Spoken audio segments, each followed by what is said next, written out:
toutes, bonsoir à tous, bienvenue dans l'After. Vous êtes en simultané sur RMC et sur BFM Sport, vous le savez évidemment maintenant. Le replay de l'After dès la fin de l'émission sur rmcsport.fr avec ce soir Jonathan Macardy. Salut Jonathan. Salut Flo. Et Alpha Baldé. Salut Alpha. Salut Flo, salut à tous. Salut Alpha. Dans quelques instants, Saber Desfarges pour le Mercato Show. Toutes les infos évidemment, vous le savez comme tous les soirs. Puis notre invité sera Olivier Dalloglio, l'entraîneur de Dijon et le Dijonais qui sortent d'ailleurs d'un match amical. On va évidemment parler Mercato avec Olivier Dalloglio. Objectif de la saison, supporter dijonnais. Vous pouvez nous appeler au 32 16. Les avis tranchés de l'After. Jonathan va nous parler du Napoli. On va partir un peu à l'étranger ce soir. Alpha est justement lui aussi, mais côté anglais cette fois, va nous parler de Manchester United. Et puis moi je vais vous parler de toutes ces bonnes affaires sur lesquelles les clubs de Ligue 1 devraient se pencher, les oubliés en fin de contrat, les lofters, il faut etc. que les clubs écoutent alors. Ouais, les clubs écoutent, mais bon, je pense qu'ils écoutent, je pense même qu'ils les connaissent, mais voilà, il y a parfois quelques réticences à aller chercher ce genre de joueurs. Notre Tour de France des clubs nous amène à Lyon ce soir. Gros plan sur l'OL qui a bien recruté, c'est vrai, beaucoup de recrues, beaucoup de bonnes recrues, mais est-ce que c'est suffisant quand on sait qu'ils ont perdu notamment Tolisso et Lacazette, supporter lyonnais? On vous attend au 32-16. Tout ça plus le quiz et le je m'en fous pas. On est ensemble jusqu'à 23h et on commence donc par le Mercato Show.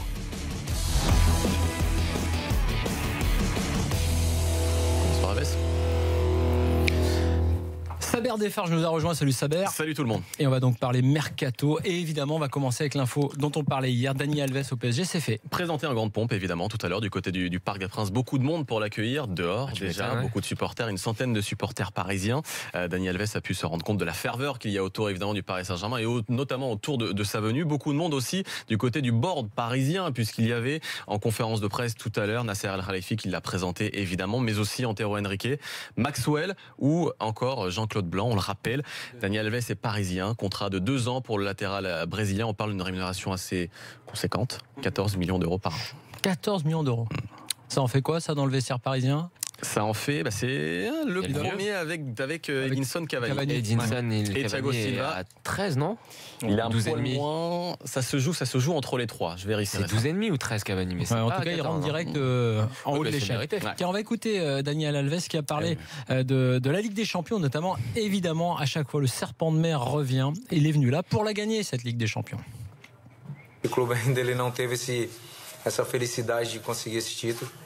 J'aime faire l'histoire. Le PSG n'a pas encore eu le bonheur d'obtenir ce titre et j'aime les grands objectifs, les objectifs spéciaux, ambitieux. C'est pour ça que je suis ici et je suis persuadé que la meilleure façon pour moi de remercier ce club et ceux qui en font partie sera de travailler chaque jour, de tout donner. Vai ser no dia a dia, no meu trabalho e na minha dedicação. Il peut faire peur, Daniel Alves, avec son regard. Et pourtant, non, il arrive vraiment sympa, le sourire aux lèvres. Très, très, très sympa. Je sais pas, je le connais pas personnellement pour être honnête, mais en tout cas, moi je joue souvent au tennis ballon avec lui. C'est vrai? D'ailleurs, ouais. Du côté de Meudon? Ouais. avec Daniel Alves. Je lui mets des roustes aussi. Non, pas vraiment. En tout cas, il s'est bien rattrapé avec son sourire et sa gaieté, si je puis dire, brésilienne, Daniel Alves, parce qu'il est quand même arrivé avec 40 minutes de retard. Il y a beaucoup de monde qui l'attendait. Mais il est arrivé d'ailleurs avec sa femme et ses enfants. Sa femme qui nous a bien aidé d'ailleurs hier. Il vient de se marier. Son agent ou sa nouvelle femme? Non, sa nouvelle femme. C'est son ex. Oui, son ex-femme, tu veux dire, pour son agent. Non, sa nouvelle femme, puisqu'il s'est marié effectivement ce week-end. Est-ce qu'il a réussi à jongler parfaitement devant le public? Ah oui. Qu'est-ce qu'il y a? Tu veux parler de Théo Hernandez? C'est ça. En tout cas, il est arrivé, évidemment, on l'a vu sur les images sur BFM Sport, avec un très beau costume devant la presse et l'auditorium du Parc des Princes. Il s'est ensuite changé. Il a été présenté sur le parvis du Parc des Princes, vous savez, au niveau du tapis rouge, devant les supporters. Il était même en crampons sur le goudron et il a pu évidemment. Ça fait un peu style le môme qui descend de l'immeuble pour aller jouer au foot. Ouais, ça faisait un petit peu ça. Tu viens tout habillé, tu sais. Descends tout habillé pour aller jouer direct sur le terrain en bas. C'est un peu ça. Tiens, on va écouter aussi Daniel. Non, je voulais dire, le numéro, le 32, c'était celui de Beckham, entre autres. Et celui de David Luiz. Et celui de David Luiz, effectivement. C'est un numéro qui a une petite histoire, entre guillemets. Je ne sais pas si pour lui, il signifie quoi que ce soit ou s'il l'a choisi comme ça. Non, en tout cas, il n'en a pas parlé. Il y a des théories sur Twitter assez. Lesquelles? C'était 3 x 2 égale 6, 3 moins 2 égale 1, ça fait 6-1. Ouais. Ah oui, des trucs alambiqués, un peu illuminatifs. Je crois qu'il aurait choisi le 61 pour ça direct. Effectivement, on peut tout imaginer. On va écouter Daniel Alves également sur un autre sujet, puisqu'il a parlé dans sa conférence de presse d'un certain Marco Verratti. Je suis venu ici pour jouer avec lui. S'il part, pourquoi serais-je venu? Voilà le message que je veux lui transmettre, que je suis venu aussi pour jouer avec lui. Et j'espère qu'il pourra nous aider à remporter la Ligue des Champions. Voilà, oui, c'est plus à rajouter. Moi, je trouve ça propre comme arrivé. Il arrive, il fait le métier médiatiquement. Il fait passer directement des messages aux jeunes un peu perturbés du vestiaire. Et puis, dans la conf, je sais pas si on va en parler après, mais moi, j'ai trouvé ça, la conf, vraiment bien. Pas que celle de Dani Alves, celle de Nasser aussi. Ouais. Sur le cas Serge Aurier, où pour la première fois, j'ai vu un vrai président parler. Quand il dit, Serge Aurier, vous demandez au coach et à Enrique. Oui, je trouve que pour la première fois, il reste dans son rôle, c'est nouveau. Et je pense que l'arrivée d'Enrique a fait encore plus de bien que ce qu'on pouvait le croire. De toute façon, il est pas. Je pense qu'il vit pas sur une autre planète, Nasser. Il sait un petit peu tout ce qui se dit. Et jusqu'à présent, il a un directeur sportif qui est là pour bosser, et qui a déjà un passif qui compte pour lui, et il a aussi un coach qui demande d'avoir plus de place. Dani, ça reste un très bon mec dans le vestiaire, ça reste un très bon joueur aujourd'hui. Latéral droit, je pense que t'as pas meilleur que lui au sortir de la saison dernière. Ça reste forcément une grosse affaire pour le PSG, oui. Et un mot sur Aurier, Saber, parce que ça veut dire qu'il va partir normalement. On vient de publier effectivement un petit article sur rmcsport.fr. Nasser El Khelaïfi en a parlé, évidemment. C'est un journaliste qui a posé d'abord la question, puisque aujourd'hui il y a 3 joueurs sur un seul et même poste. Serge Aurier, évidemment, Dani Alves maintenant, et Thomas Meunier. Cette arrivée pousse irrémédiablement vers la sortie l'international ivoirien. D'après nos informations, on parle évidemment de l'Angleterre, mais attention, l'Italie se montre de plus en plus pressante avec la Juve, le Milan AC et l'Inter Milan. Voilà, donc Serge Aurier, c'est un joueur qui est convoité. Il est convoité, c'est vrai. Il serait maintenant plus, d'après les infos, du côté des 2 clubs milanais, parce que du côté de la Juve, il y a une place d'extra-communautaire qui restait, et on essaie de la boucler avec l'arrivée de Douglas. Donc oui, l'Inter aimerait bien l'avoir. Du côté de la Juve, je pense que c'est un petit peu mort. Mais oui, après ça reste un bon joueur. C'est vrai qu'il y a beaucoup de joueurs, beaucoup de clubs sur lui, sur Aurier. Ça reste un bon joueur quand même. Cyril est avec nous au 32-16. Salut Cyril.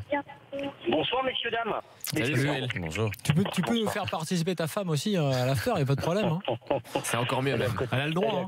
Enfin, à moins que ce ne soit pas ta femme et que tu ne veuilles pas nous en parler, mais ça ne nous regarde pas. Mais écoute, et que c'est ta maîtresse, alors là t'es dans la merde. Non. J'ai pas de maîtresse, ma femme est à côté de moi, elle est belle comme tout. Menteur. Bon, très bien. Elle est aussi belle. Je suis sûr qu'elle est aussi belle que la femme de Daniel Alves. Je l'ai pas vraiment vue en fait. J'en ai entendu parler un peu sur les réseaux sociaux, mais je l'ai pas vue. Bon, Cyril, un mot plutôt sur Aurier d'ailleurs, parce que maintenant Daniel Alves c'est fait. Bon, on en a dit beaucoup de bien et c'est une très belle prise du Paris Saint-Germain. Et on l'a dit, Aurier donc est courtisé, devrait partir. Alors moi justement je souhaitais intervenir puisque je suis un fervent supporter. J'ai eu l'occasion, fervent supporter, n'exagérons pas, mais j'apprécie beaucoup Aurier. J'ai eu l'occasion de débattre avec Daniel à l'époque où il n'était pas en congé. Et on s'est limite fricoté un peu là-dessus parce que lui estimait que c'était moins bon que Mendy à l'époque et j'étais absolument pas d'accord. Moi voilà, l'idée c'est que ça m'embête de perdre Serge Aurier. Ça dépend quel Mendy, Bernard ou Benjamin? Bernard. Ouais. Et en fait voilà, donc ça a été sujet à quelques tensions entre Daniel et moi. Mais en l'occurrence, moi Serge Aurier j'aime beaucoup, il est vrai, mais il est vrai aussi que potentiellement perdre Serge Aurier pour l'Italie, l'Angleterre ou que ce soit, moyennant forcément un chèque, je l'espère, soit dit en passant important, même si les Qataris n'ont pas un besoin d'argent vital, mais il faut quand même il faut avoir des rentrées de vente. Je me dis que voilà, de remplacer Aurier par Daniel Alves, avec Meunier, ça fait une belle paire d'arrière droit et on n'y perd pas au change. Voilà, concrètement. Ouais, c'est clair que même si tu as défendu Aurier, tu veux dire que par là, le PSG est blindé avec ses 2 arrière droits, Daniel Alves et Meunier.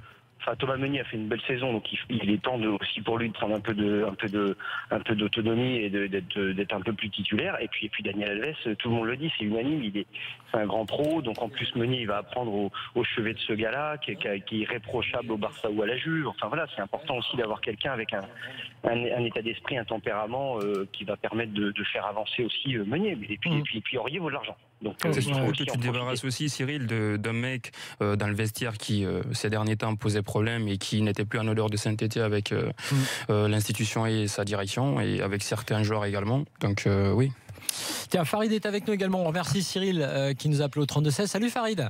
Salut Flo, salut à tous. Salut. Alors, cette arrivée de Daniel Alves, qu'est-ce que tu en penses? Est-ce que tu as la sensation qu'on a un peu là, dans ces dernières 24 heures, que d'abord le travail d'Antero Henrique commence à payer, que peut-être Maxwell en quelques semaines a fait plus que Kluivert en 11 mois et qu'en gros le PSG change un peu de dimension, quoi?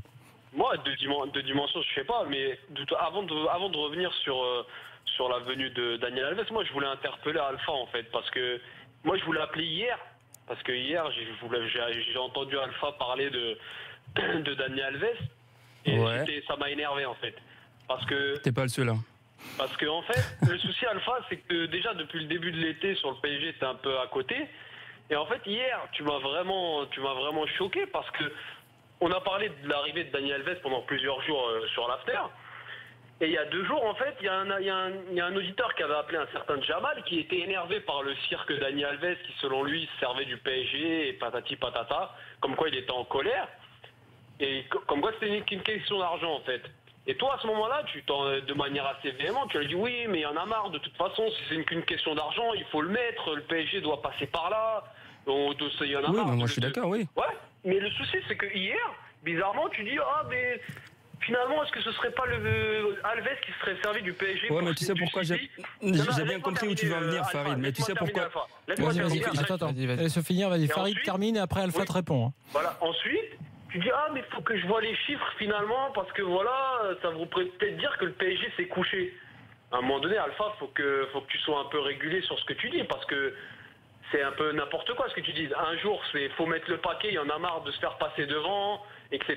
Et le lendemain, tu dis, mais finalement, faut regarder les chiffres, le PSG s'est peut-être couché. Alors, Alpha, ta réponse. Merci de m'interpeller directement, déjà sur l'antenne. Moi, je vais te répondre très rapidement. Flo, qui a un avis où il dit qu'il se sert également du PSG pour au final aller à Manchester City. C'est une hypothèse, hein. On l'a vu, peut-être le KPP, c'est peut-être ça également. Moi, je parlais dans ce sens-là où les joueurs, comme le dit Flo, se servent un petit peu de la manne financière et de la capacité du PSG à coucher les grosses sommes dans le mercato pour au final surenchérir et aller dans un autre club. Si c'est le cas, je me suis dit ok, mais le PSG doit mettre de l'argent sur ce genre de joueurs-là.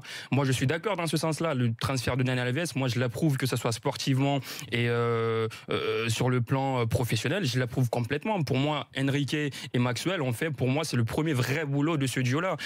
Ensuite, si tu me dis que j'attends de voir les sommes pour me dire que le PSG s'est couché, c'est pour contrecarrer très rapidement l'avis de Flo. Je me suis dit, et s'il s'est servi de City pour au final qu'on mette assez sur lui pour qu'il vienne au PSG, au final, oui, on nous dit que Pépé il n'est pas venu parce qu'Henrique n'a pas accepté les finances ou qu'il n'a pas accepté de s'aligner. Moi, c'était plutôt pour contrecarrer cela. Oui, en fait. Bien sûr. Donc plutôt... voilà, si tu me dis que Pépé ne vient pas parce que vous n'avez pas accepté de mettre de l'argent et que vous acceptez de mettre de l'argent sur Daniel Alves, excuse-moi de dire que oui, au final, tu te couches pour l'avoir. Oui, mais c'est pas les mêmes joueurs. Non, mais c'est pas une question de joueurs. Je pense qu'on peut vous mettre. Non, mais attends, on peut vous mettre d'accord sur un point. Je pense que sur le fond. Non, mais si, sur le fond, vous êtes d'accord. C'est-à-dire qu'en gros, c'est juste sur l'expression se coucher.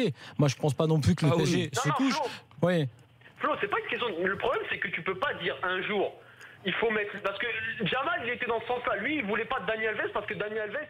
Non mais attends, Farid. Non mais moi je vais prendre la défense de Jamal puisque moi c'était mon avis tranché. Oui, non, mais moi j'attaque pas Jamal en fait. Oui, mais on a non mais si, mais ça part de là la thèse. C'est-à-dire que moi j'ai pensé et je me suis trompé sur le cas Daniel Alves, mais ça avait été le cas sur les 8 derniers autres, on va dire grands cas qu'on a vu à traiter.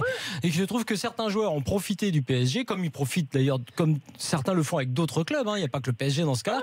Et j'avais peur entre guillemets que ce soit à nouveau le cas. Moi je dis tant mieux, le PSG finalement là s'est révélé le plus fort et comme le dit Alpha, ils sont allés au-devant des exigences de Daniel Alves, mais tant mieux parce qu'ils ont les moyens de le faire et c'est comme ça qu'il faut prendre des grands joueurs. Donc à part l'expression se coucher, je pense qu'on est tous d'accord pour dire que c'est un tournant, que le PSG a réussi pour une fois à détourner un club d'un autre grand club entre guillemets ou du moins d'une autre grande puissance financière et que c'est très bien. Je veux dire, il y a pas de débat. On va pas refaire le débat du débat d'il y a 2 jours. Tu vois. Moi j'ai dit hier, je me suis trompé. Daniel Alves, je pensais qu'il faisait monter les enchères pour la City. Tant mieux, il est venu au PSG.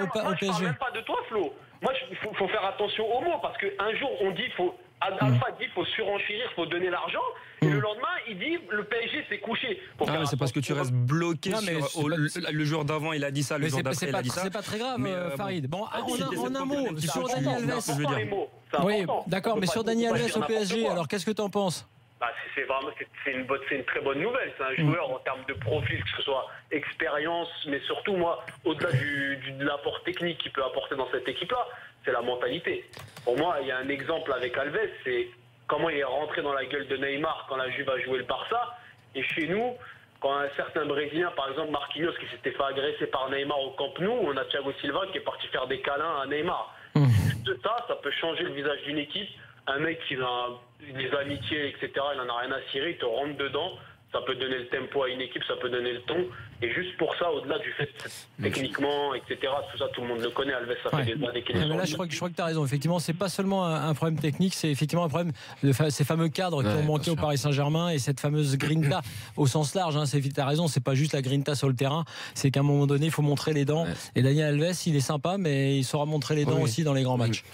Farid, merci en tout cas d'avoir été avec nous et j'espère qu'on a bien répondu à toutes tes interrogations. Dans quelques instants, on revient avec vous tous, avec Saber pour toutes les infos.